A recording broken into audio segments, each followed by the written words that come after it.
Hi, welcome to this episode of Worldwide Canadian. I'm Tim Clark. I'm going to give you an update today on what happened on Eclipse Day and how the progress on the repair to my car is coming. Stick around.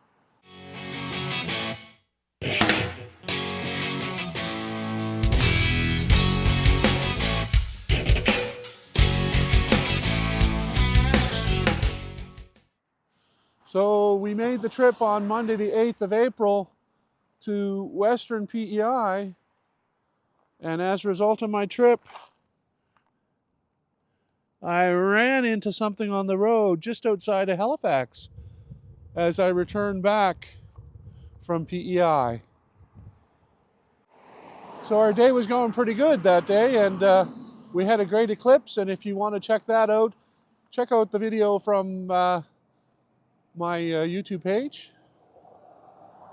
Nice and windy here.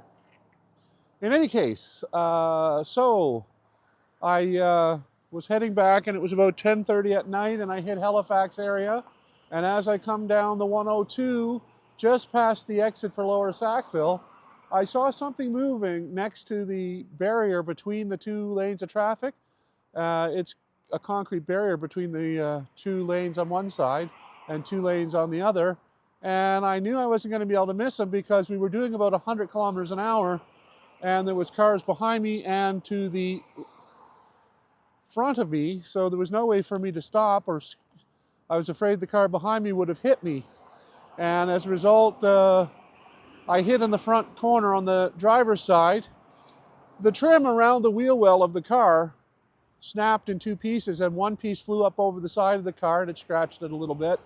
And then the inner lining of the wheel well was also damaged, and the front lower trim on the bottom of the front bumper, which I'm not 100% sure what they're going to replace, but they've quoted me a grand total of, believe it or not, just under $3,300 to repair plastic on the front of the car. I'm lucky though, because it is repairable for a reasonable price, and the insurance company has said it's not really an at-fault accident. So that means my rates won't be increasing. And it didn't take, like some people have faced very long lead times on parts. But for mine, they called me back 2 days later after I had had a quote done at the repair shop and told me that they'd get me in on the 29th of April, and the repair would take less than 5 days total, and the car would be as good as new because they would touch up the paint on the fender and the side of the hood where it's metal. They would repaint that.